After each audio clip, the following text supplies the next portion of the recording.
Welcome back to my channel.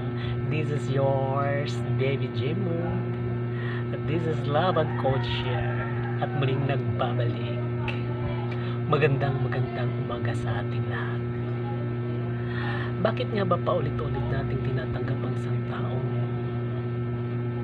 sobrang sinaktan or manakit sa atin?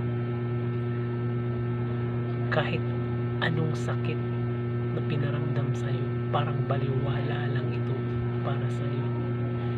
Siguro nga dahil lang ibabaw yung pagmamahal mo para sa kanya, kahit na paulit-ulit kang sinasaktan. At dumadating sa point na hindi mo na alam na nagmumukhang tanga ka na.